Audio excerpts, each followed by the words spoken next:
दुनिया में अगर कोई सबसे बड़ा सत्य है तो वह है हमारी मृत्यु। कोई कितना भी बुद्धिमान हो, कितना भी शक्तिशाली या अमीर हो, मृत्यु से कोई नहीं बच सकता। लेकिन जब कोई हमें छोड़कर चला जाता है तो सवाल सिर्फ यह नहीं होता कि वह कहाँ गया, बल्कि यह होता है कि अब उसके साथ क्या हो रहा है। क्या वह हमें देख रहा है? क्या वह हमारे घर वापस आता है? क्या उसकी आत्मा पीड़ा में है या शांति में? गरुड़ पुराण कहता है मृत्यु सिर्फ अंत नहीं है, बल्कि आत्मा की सबसे रहस्यमय यात्रा की शुरुआत है। यह एक ऐसी यात्रा है जहां कोई शरीर नहीं होता, कोई नाम नहीं होता, बस कर्म होते हैं और उनके अदृश्य परिणाम।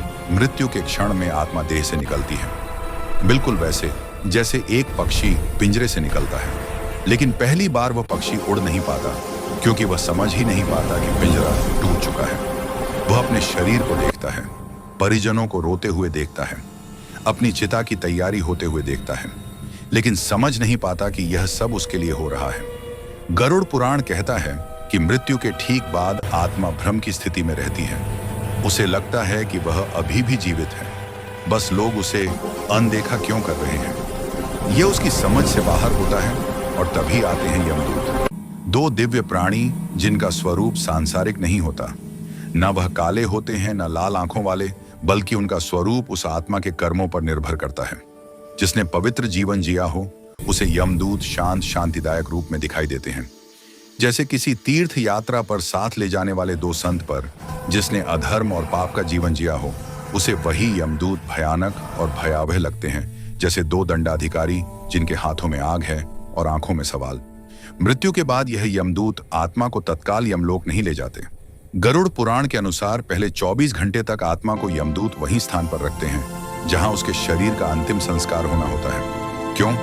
क्योंकि यह वह काल होता है जब आत्मा अपने कर्मों का पहला दर्शन करती है। इस दौरान आत्मा को अपना संपूर्ण जीवन चलचित्र की तरह दिखाया जाता है, बिना किसी शब्द के, बिना किसी तर्क के। बस हर कर्म की स्मृति उसकी ऊर्जा के साथ सामने आती है। जिसे तुम भूल गए, जिसे तुमने नजरअंदाज किया, जिसे तुमने छोटा सा झूठ, एक बार की चोरी या बस मजाक कहा था, हर पल, हर क्रिया, हर संकल्प अब तुम्हारे सामने खड़ा होता है।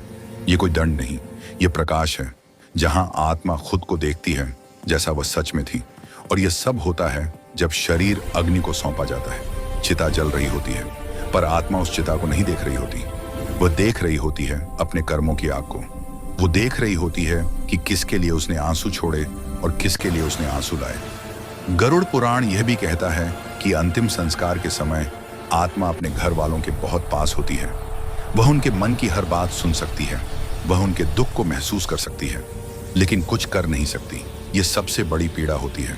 एक माँ की आत्मा देख रही है कि उसका बेटा रो रहा है, लेकिन वह उसे छू नहीं सकती। एक पत्नी की आत्मा देख रही है कि उसका पति उसके कपड़े समेट रहा है, लेकिन वह उसे रोक नहीं सकती। इसीलिए संस्कारों का समय, प्रार्थनाओं का समय और मौन का समय आत्मा के लिए सबसे भारी होता है। इस समय यदि परिजन शांति का जाप करें तो आत्मा को थोड़ी दिशा मिलती है। वह जानती है कि अब उसका अगला पड़ाव आ रहा है। और फिर जब चिता की आग बुझने लगती है और रात ढलती है तो यमदूत धीरे से आत्मा को कहते हैं, अब चलो, तुम्हें अपने कर्मों का पथ दिखाना है। और आत्मा उस घर को एक बार अंतिम बार देखती है जहां उसने जन्म लिया, हंसी थी, झगड़े थे, मोह था। वो घर अब सिर्फ एक स्मृति बन जाता है और यहीं से आत्मा की 31 दिन की रहस्यमय यात्रा शुरू होती है। यमदूत आत्मा को उस सूक्ष्म मार्ग पर ले जाते हैं जहां कोई शरीर नहीं होता, सिर्फ स्पंदन, आवृत्ति और कर्मों की गंध होती है। लेकिन गरुड़ पुराण कहता है कि आत्मा को सीधे यमलोक नहीं ले जाया जाता। पहले 13 दिन आत्मा पृथ्वी लोक के आसपास ही रहती है। वह अपने ही घर में, अपने ही लोगों के बीच अदृश्य रूप से मौजूद रहती है। वह देखती है कि कौन उसके जाने से टूटा है और कौन दिखावे का आंसू बहा रहा है। वह जानती है किसने सच में उसे प्रेम किया और किसने उसके जाने की प्रतीक्षा की थी। इन 13 दिनों को पिंडदान, तर्पण और श्राद्ध की प्रक्रिया से शुद्ध किया जाता है। गरुड़ पुराण में कहा गया है कि इन 13 दिनों में यदि घर वाले सच्चे मन से आत्मा की शांति के लिए प्रार्थना करें तो आत्मा को मार्गदर्शन मिलता है। लेकिन अगर घर में कलह हो, अश्रद्धा हो या कोई उपेक्षा हो तो आत्मा भ्रमित हो जाती है। वह बार बार लौटती है अपने बिस्तर के पास, अपने कपड़ों के पास, उस तस्वीर के पास जिसमें वह कभी मुस्कुराया करती थी। गरुड़ पुराण कहता है कि मृत्यु के बाद आत्मा को 3 मार्गों में से एक मार्ग पर भेजा जाता है। यह तय होता है उसके जीवन में किए गए कर्मों के अनुसार। इन मार्गों को कहा गया है, पहला आर्च मार्ग। यह वह मार्ग है जो धार्मिक, तपस्वी और सत्यनिष्ठ आत्माओं के लिए खुलता है। इसे स्वर्ग मार्ग या देवयान मार्ग भी कहते हैं। आत्मा इस मार्ग से ऊर्ध्वलोक की ओर जाती है, जहां सुख, शांति और दिव्यता होती है। दूसरा धूम मार्ग। यह वह मार्ग है जहां आत्मा पितृक की ओर जाती है। ना पुण्य बहुत ज्यादा, ना पाप बहुत भारी। ऐसे जीवों को यह मध्यवर्ती लोक मिलता है। यहाँ आत्मा विश्राम करती है, अगली यात्रा या पुनर्जन्म की प्रतीक्षा में। तीसरा उत्पत्ति विनाश मार्ग। यह वह मार्ग है जिसे पापी आत्माओं के लिए तैयार किया गया है। इसे नरक मार्ग कहते हैं। यहाँ आत्मा को अपने कर्मों के अनुसार कठिन दंड भोगना पड़ता है। लेकिन इन तीनों मार्गों से पहले आता है एक खतरनाक पड़ाव, जिसे पार किए बिना कोई आत्मा आगे नहीं बढ़ सकती। इस पड़ाव का नाम है वैतरणी नदी। गरुड़ पुराण में इसका वर्णन अत्यंत भयावह रूप में किया गया है। यह कोई साधारण नदी नहीं, बल्कि यह आत्मा की परीक्षा की नदी है। यहाँ आत्मा को स्वयं के कर्मों की धारा में उतरना होता है। जिसने जीवन में दान, सेवा, सत्कर्म किए हो, वह आत्मा इस नदी को पार कर जाती है, जैसे कोई संत गंगा के जल में स्नान करता हो। लेकिन जिसने अधर्म, लोभ, हिंसा और मिथ्या आचरण किया हो, वह आत्मा वैतरणी में गिरती नहीं, वह उसमें फंसती है। गरुड़ पुराण कहता है कि पापी आत्मा के लिए वैतरणी नदी रक्त, कीचड़ और कीटाणुओं से भरी होती है। उसके जल में होते हैं भूखे मगरमच्छ, भयंकर सर्प और ऐसे जीव जिनकी आंखों से आग और मुख से शाप निकलता है। वैतरणी में प्रवेश करते ही आत्मा को लगता है मानो सूर्य की 12 किरणें उसके ऊपर एक साथ जल रही हों। वह चीखती है, लेकिन कोई नहीं सुनता। उसके शरीर पर मांस नहीं, सिर्फ स्मृति होती है। लेकिन उस स्मृति को चीरकर वैतरणी की लहरें उसे घसीटती हैं। जो आत्मा इस वैतरणी को पार नहीं कर पाती, वह यमलोक तक नहीं पहुंचती, बल्कि अधर में अटकी रहती है। इसीलिए गरुड़ पुराण बार बार कहता है कि जीवन में गाय, ब्राह्मण, पवित्र जल और वास्तविक सेवा का महत्व समझो, क्योंकि यही चीजें वैतरणी के समय तुम्हारी नाव बनती हैं। और जब आत्मा किसी तरह वैतरणी पार कर लेती है, तो वह पहुंचती है उस द्वार पर जहां यमराज की सभा होती है। लेकिन यह कोई साधारण द्वार नहीं, यह एक ऊर्जा चक्र है जहां आत्मा की गति अचानक रुक जाती है। उसके सामने एक विशाल भवन होता है, जिसके स्तंभ समय के हैं और दीवारें कर्मों की। यहीं पर होता है आत्मा का मूल्यांकन। गरुड़ पुराण बताता है कि यमराज केवल न्यायाधीश नहीं है, वे धर्म स्वरूप, विचारशील और करुणामयी हैं। उनका स्वरूप तेजोमय है, न क्रोधी न राक्षसी, बल्कि शांत, गंभीर और आत्मा के अंतर्मन को पढ़ लेने वाला। जब आत्मा उनके सामने लाई जाती है, तो वह वहां अकेली नहीं होती। वहां होते हैं चित्रगुप्त, जिनके पास आत्मा के हर छोटे बड़े कर्मों का लेखा जोखा होता है। उनकी पुस्तक कोई सामान्य ग्रंथ नहीं, वह आत्मा के भीतर के विचारों को भी दर्ज करती है। जो तुमने सिर्फ सोचा था पर कभी कहा नहीं, जो तुमने चाहा था पर कभी किया नहीं, वह भी उस ग्रंथ में लिखा होता है। चित्रगुप्त उस आत्मा का पूरा जीवन यमराज के सामने खोलते हैं और आत्मा अपने ही जीवन को अपने ही न्याय की प्रतीक्षा में देखती है, बिल्कुल उसी तरह जैसे कोई अपराधी अपने अपराध को स्वीकार करता है। गरुड़ पुराण कहता है कि पाप पुण्य का हिसाब संख्या में नहीं, गहराई में होता है। एक व्यक्ति ने एक बार किसी भूखे को अन्न दिया, लेकिन पूरे प्रेम से दिया, तो वह एक पुण्य 1000 पापों को धो सकता है। और कोई व्यक्ति रोज पूजा करता रहा, लेकिन अहंकार में डूबा रहा, तो वह पुण्य फल नहीं देता। यहाँ छल नहीं चलता, यहाँ तर्क नहीं चलता, यहाँ सिर्फ सत्य चलता है। फिर आता है वह क्षण जब निर्णय लिया जाता है कि आत्मा को स्वर्ग, पितृक या नरक में से किस दिशा में भेजा जाएगा। अगर आत्मा ने अत्यंत पुण्य किए हो, तो यमराज स्वयं उठकर खड़े होते हैं और उसे देवदूतों के साथ स्वर्ग के द्वार तक विदा करते हैं, जहां अप्सराएं स्वागत करती हैं और आत्मा एक दिव्य प्रकाश में विलीन होती है। लेकिन अगर आत्मा ने पापों से भरा जीवन जिया हो, तो उसके सामने खुलता है नरक का मार्ग। गरुड़ पुराण कहता है कि नरक कोई एक स्थान नहीं, बल्कि अनेकों लोग हैं। हर एक विशेष पाप के लिए एक विशेष दंड है। अब आप सुनिए उन नरकों के नाम और किस पाप की आत्मा को वहां भेजा जाता है। पहला तामिश्र, वे लोग जो दूसरों की संपत्ति हड़पते हैं, भाई का हिस्सा छीनते हैं या किसी स्त्री का शोषण करते हैं, उन्हें यहाँ भेजा जाता है।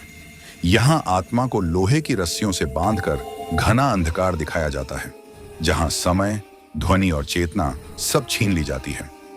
दूसरा, अंधता मिश्र। यह नरक उन्हें दिया जाता है जो झूठे वचनों से दूसरों को धोखा देते हैं, विशेषकर गुरु, शिष्य या जीवन साथी के रिश्तों में। यहाँ आत्मा को लगातार भ्रम में डाला जाता है।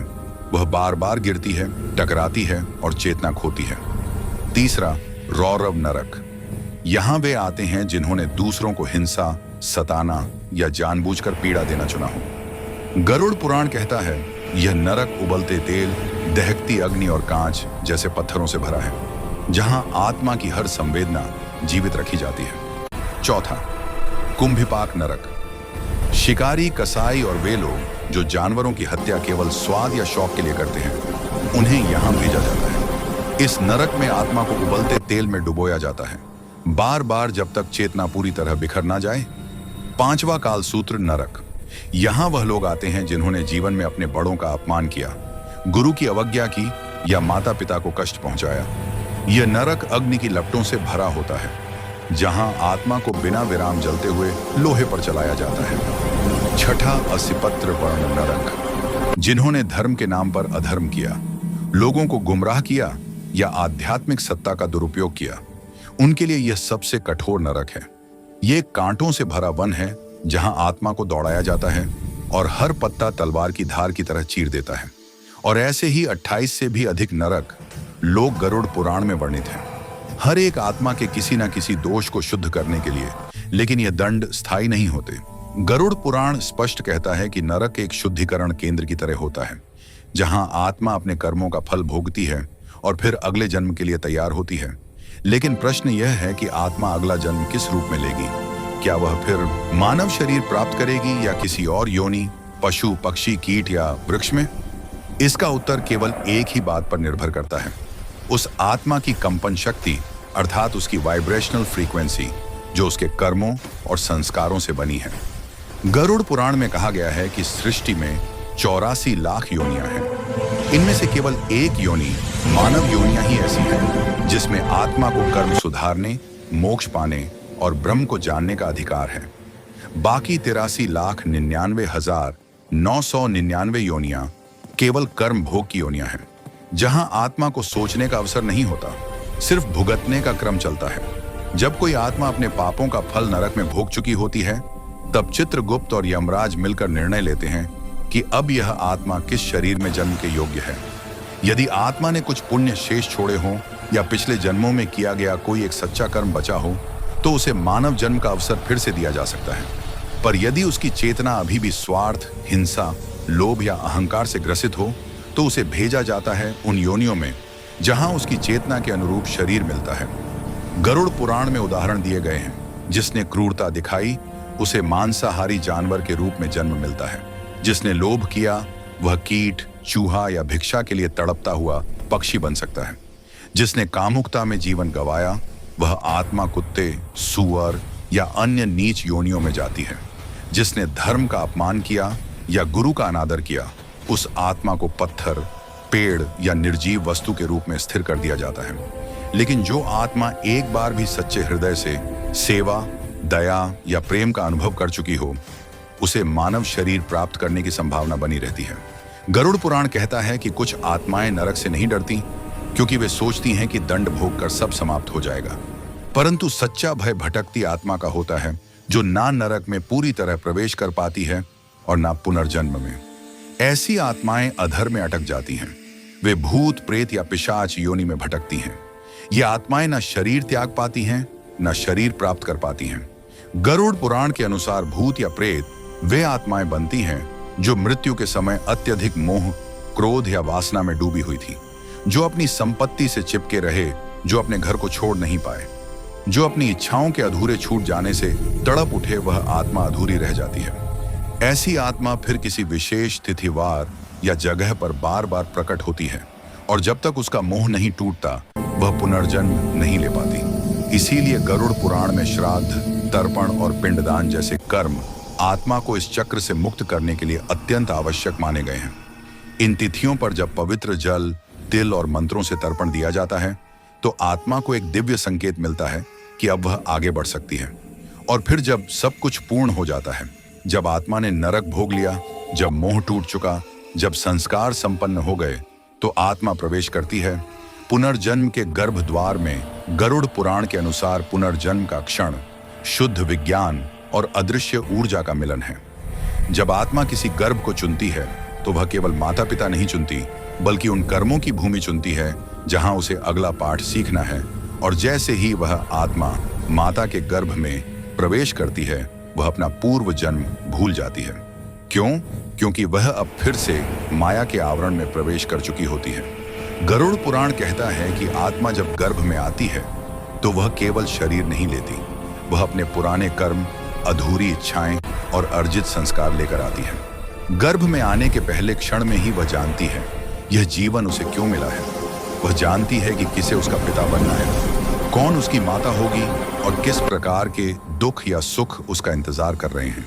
गरुड़ पुराण में बताया गया है कि गर्भ के अंदर आत्मा पूर्ण रूप से चेतन होती है। वह मां के हर भाव को महसूस करती है। मां का डर, उसका प्रेम, उसका भोजन, उसका ताप, सब आत्मा के सूक्ष्म शरीर पर असर करता है। यहाँ तक कि मां के बोले गए शब्द गर्भस्थ आत्मा के मन पर अमिट छाप छोड़ते हैं। इसीलिए कहा गया है कि गर्भावस्था में माता को भागवत, रामायण, गीता या सत्संग सुनना चाहिए, क्योंकि तब आत्मा को दिव्य संस्कार मिलते हैं। गरुड़ पुराण के अनुसार गर्भस्थ आत्मा हर दिन एक श्लोक जपती है जिसे जन्म वरण मंत्र कहते हैं।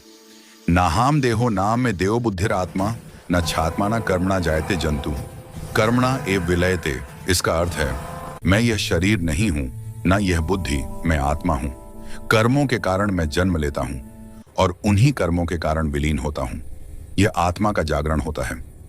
गर्भ के 9 महीनों में वह धीरे धीरे अपने पिछले जन्म की छाया से बाहर निकलती है, लेकिन अंतिम महीनों में जब उसका शरीर सघन होने लगता है तो वह भयभीत हो जाती है। उसे लगता है जैसे कोई उसे फिर से जाल में बांध रहा हो। और ठीक जन्म से पहले एक क्षण ऐसा आता है जब वह सब कुछ याद कर लेती है, अपने पुराने जीवन की अंतिम सांस, अपनी मृत्यु की पीड़ा, अपने द्वारा किए गए अच्छे बुरे कर्म, अपने प्रियजनों के चेहरे, वो सब कुछ उसकी चेतना में कौंध जाता है। और तब वो आत्मा ईश्वर से एक वादा करती है। गरुड़ पुराण के अनुसार जन्म से पहले आत्मा प्रभु से कहती है, प्रभु इस बार मैं तुम्हें नहीं भूलूंगा, इस बार मैं मोह से नहीं बंधूंगा, मैं सत्य को पहचानूंगा और अपने जीवन का उद्देश्य पूरा करूंगा। परंतु जैसे ही वह आत्मा जन्म लेती है, उसकी पहली सांस के साथ, उसकी पहली चीख के साथ माया का आवरण उस पर गिर जाता है। उसे दूध चाहिए, फिर क्रीड़ा, फिर खिलौने, फिर अहंकार, और धीरे धीरे वह वादा भूल जाता है जो उसने प्रभु से किया था। गरुड़ पुराण कहता है कि यही विस्मरण संसार का सबसे बड़ा जाल है। जन्म केवल एक शरीर लेने की क्रिया नहीं, बल्कि आत्मा की पुनः परीक्षा का आरंभ है। जो आत्मा इस बार अपने भीतर के वचन को याद रखे, जो मां बाप, समाज और लोभ के बीच भी अपने असली कार्य को पहचान ले, वही आत्मा इस जन्म में मोक्ष की ओर बढ़ती है। लेकिन जो आत्मा फिर उसी मोह, भोग और भ्रम में डूब जाए, उसे फिर मृत्यु और पुनर्जन्म का चक्र झेलना पड़ता है। गरुड़ पुराण बार बार चेतावनी देता है कि यदि एक बार मानव जन्म मिलने के बाद भी आत्मा चेतना में न जगे, तो अगली बार उसे पशु, पक्षी या कीट के रूप में फिर से प्रारंभ करना पड़ता है। इसलिए कहा गया है, मनुष्य जन्म दुर्लभ है। यह केवल उन आत्माओं को मिलता है जो अनगिनत योनियों में भटककर कभी तप, कभी तड़प और कभी तिरस्कार से गुजरी हों। लेकिन गरुड़ पुराण यह भी कहता है कि केवल जन्म ले लेना ही पर्याप्त नहीं। अब आत्मा को अपने कर्मों का फल भोगना होता है। वह फल जो उसने पिछले जन्मों में बोया, अब इस जीवन में अंकुर बनकर उगता है, जिसे शास्त्रों में कहा गया है प्रारब्ध। प्रारब्ध वह कर्म फल है जिसे कोई टाल नहीं सकता, ना साधना से, ना व्रत से, ना तीर्थ से। कोई बच्चा जन्म लेते ही विकलांग क्यों होता है? कोई निर्धन क्यों? कोई बाल्यकाल में ही अनाथ क्यों? और कोई जन्म लेते ही राजयोग क्यों पाता है? धन, मान, सौंदर्य और बुद्धि से संपन्न क्यों होता है? गरुड़ पुराण कहता है कि यह सब संयोग नहीं, संस्कार हैं। जो आत्मा पूर्व जन्म में तप, दान और सेवा में लीन रही हो, वह इस जन्म में सौंदर्य, प्रतिभा और सहज भक्ति लेकर जन्म लेती है। और जिसने पूर्व जन्म में छल, घृणा, अभिमान या अत्याचार किया हो, वह इस जन्म में किसी न किसी रूप में पीड़ा लेकर आता है। लेकिन पीड़ा सजा नहीं, यह अवसर है, क्योंकि ईश्वर ना कभी दंड देते हैं और ना किसी से बैर रखते हैं। वे आत्मा को वही परिस्थिति दोबारा देते हैं जिसमें वह कुछ अधूरा छोड़ आई थी। गरुड़ पुराण में वर्णन है कि कई बार कोई आत्मा जिसने पिछले जन्म में दूसरों का भोजन छीना हो, उसका अगला जन्म भूखे घर में होता है। जिसने स्त्री का अपमान किया हो, वह अगली बार स्त्री रूप में उसी पीड़ा को अनुभव करने आता है, और जिसने किसी अपाहिज का उपहास किया हो, वह अगली बार उसी स्थिति में जन्म लेता है ताकि समझ सके उस पीड़ा की गहराई। इसलिए शास्त्र कहते हैं, जिसे तुम दुर्भाग्य कहते हो वह आत्मा की शिक्षा है। परंतु कुछ आत्माएं ऐसी भी होती हैं जो पिछले जन्म में अधूरी रह गई, लेकिन इतना सच्चा संकल्प ले गई थी कि उनका वर्तमान जन्म एक विशेष कार्य के लिए होता है। ऐसे बच्चे बचपन से ही अलग महसूस करते हैं। वे भीड़ में भी मौन होते हैं, प्रार्थना में जल्दी रम जाते हैं या अचानक किसी मंत्र को सुनकर आंखें भर लेते हैं। गरुड़ पुराण के अनुसार यह लक्षण उन आत्माओं के होते हैं जो पिछले जन्म में साधना के द्वार पर आकर जीवन समाप्त कर बैठी। उन्हें यह जन्म आत्मिक पुनः प्रयास के रूप में मिला है, लेकिन संसार उन्हें यह समझने नहीं देता। उन्हें खिलौनों से बहलाया जाता है, डिग्रियों से बांधा जाता है, और धीरे धीरे वे अपने ही संकल्प को भूल जाते हैं। इसीलिए कभी कभी ऐसे बच्चों को जीवन में जल्दी दुख मिलता है ताकि वे पुनः भीतर की यात्रा शुरू करें। गरुड़ पुराण कहता है, जब आत्मा अपने सत्य कर्म से भटकने लगती है तो प्रारब्ध उसे मार्गदर्शन देने के लिए पीड़ा भेजता है, और जो आत्मा उस पीड़ा को समझ लेती है वही आत्मा जागृत होती है। पर दुर्भाग्य यह है कि अधिकतर आत्माएं उस पीड़ा से भाग जाती हैं। वे शिकायत करने लगती हैं, मैंने क्या किया था जो मुझे यह जीवन मिला। लेकिन अगर वे सिर्फ इतना जान जाएं कि हर दुख, हर सुख, हर क्षण उसी आत्मा का चुनाव था, तो शायद वे ईश्वर से लड़ना छोड़कर उन्हें समझने लगे। गरुड़ पुराण इसीलिए कहता है कि आत्मा जब जन्म लेती है तो उसका पहला कर्म है स्मरण। यदि वह ईश्वर को स्मरण करती रहे तो प्रारब्ध उसकी परीक्षा नहीं लेता, बल्कि पथ बन जाता है। पर जैसे जैसे आत्मा जीवन के जाल में फंसती है, वह कर्मों की नई श्रृंखला रचती है, जिसे कहते हैं क्रियामाण कर्म। यह वर्तमान जीवन में किए गए कर्म हैं जो भविष्य के फल बनते हैं, और इसी चक्र में आत्मा फिर उलझ जाती है। जब तक वह यह ना समझे कि वह केवल शरीर नहीं बल्कि उस चेतना की एक चिंगारी है जो ना जन्म लेती है ना मरती है, तब तक वह मुक्त नहीं हो सकती। लेकिन क्या कोई आत्मा इस चक्र से मुक्त हो सकती है? क्या सचमुच कोई मृत्यु के पार जा सकता है? गरुड़ पुराण का उत्तर है हाँ, पर यह हाँ कोई आसान मार्ग नहीं है। मोक्ष यह शब्द जितना सरल लगता है, उसकी यात्रा उतनी ही कठिन, उतनी ही सूक्ष्म होती है। गरुड़ पुराण में कहा गया है कि मोक्ष का अर्थ केवल मृत्यु के चक्र से बाहर निकलना नहीं, बल्कि आत्मा का परम सत्य में विलीन हो जाना है। यह वह स्थिति है जहां आत्मा ना पुनर्जन्म मांगती है, ना मृत्यु से डरती है। वह मैं और मेरा के बंधन से मुक्त हो जाती है। वह आत्मा जो अपने सभी कर्मों को पूर्ण कर चुकी हो, जो किसी से शिकायत नहीं रखती, जिसके हृदय में ना द्वेष हो ना लोभ, वही आत्मा मोक्ष के योग्य होती है। गरुड़ पुराण कहता है कि मोक्ष 3 मार्गों से संभव है। एक ज्ञान मार्ग, जहां आत्मा यह जान ले कि वह शरीर नहीं है, वह अहम का त्याग करे और परमात्मा को अपने भीतर अनुभव करे। 2 भक्ति मार्ग, जहां आत्मा ईश्वर को प्रेम में पुकारे बिना किसी स्वार्थ, बिना किसी अपेक्षा, जहां मैं मिट जाए और तू ही शेष रह जाए। 3 कर्म मार्ग, जहां हर कर्म ईश्वर को अर्पित हो, न फल की इच्छा, न पहचान की कामना। जब इन तीनों मार्गों का संगम आत्मा के भीतर होता है, तब वह धीरे धीरे भीतर से शुद्ध होती जाती है। एक दिन ऐसा आता है जब शरीर गिरता है, लेकिन आत्मा रुकती नहीं। न यमदूत आते हैं, न वैतरणी पार करनी होती है, न नरक, न स्वर्ग, न पुनर्जन्म। बस एक शांत प्रकाश प्रकट होता है। गरुड़ पुराण कहता है कि मोक्ष प्राप्त आत्मा को देवदूत लेने आते हैं, जो उसे ब्रह्मलोक की ओर ले जाते हैं। वहां कोई प्रश्न नहीं होता, कोई निर्णय नहीं, कोई न्याय नहीं, बस मौन होता है। वह मौन जिसे शास्त्र शिव कहते हैं। वह आत्मा उस मौन में प्रवेश करती है जैसे एक बूंद समुद्र में गिरती है। वह स्वयं का अस्तित्व खोती नहीं, बल्कि पूर्णता में विलीन हो जाती है। गरुड़ पुराण के अनुसार ऐसी आत्माएं कभी लौटती नहीं, क्योंकि वे जान चुकी होती हैं कि संसार एक लीला है और वह अब उस लीला में पात्र नहीं, बल्कि साक्षी बन चुकी है। लेकिन मोक्ष प्राप्त करने वाली आत्मा कोई विशेष नहीं होती। वह हम में से ही कोई होती है जो एक दिन रोया था, जो टूटा था, जो भटका था, लेकिन जिसने अंततः अपने भीतर की उस प्रकाश किरण को पहचान लिया था जिसे आत्मा कहते हैं। तो मित्रों, मृत्यु केवल एक देह का अंत नहीं बल्कि एक आत्मा की यात्रा का पुनः आरंभ है। यह यात्रा वैतरणी से होती हुई यमलोक तक जाती है, फिर पुनर्जन्म, प्रारब्ध और फिर वही मोह माया। लेकिन जो आत्मा इस चक्र से ऊपर उठती है, जो अपने क्यों के पार जाती है, जो जान जाती है कि वह स्वयं ईश्वर की ही एक बूंद है, वही आत्मा पाती है मोक्ष। और यही है वह अंतिम सत्य जिसके बाद कुछ जानना शेष नहीं रहता। आपका आभार कि आपने इस संपूर्ण यात्रा को अंत तक सुना। यह केवल जानकारी नहीं, आत्मिक स्मरण था। हो सकता है आपकी आत्मा ने भी इस वचन को पहले कहीं सुना हो। यदि इस कथा ने आपके हृदय को स्पर्श किया हो तो उसे किसी और आत्मा तक भी पहुंचाइए। ऐसे ही वीडियो देखने के लिए हमारे चैनल को सब्सक्राइब करें, लाइक करें। मिलते हैं अगले और रहस्य में, तब तक के लिए धन्यवाद।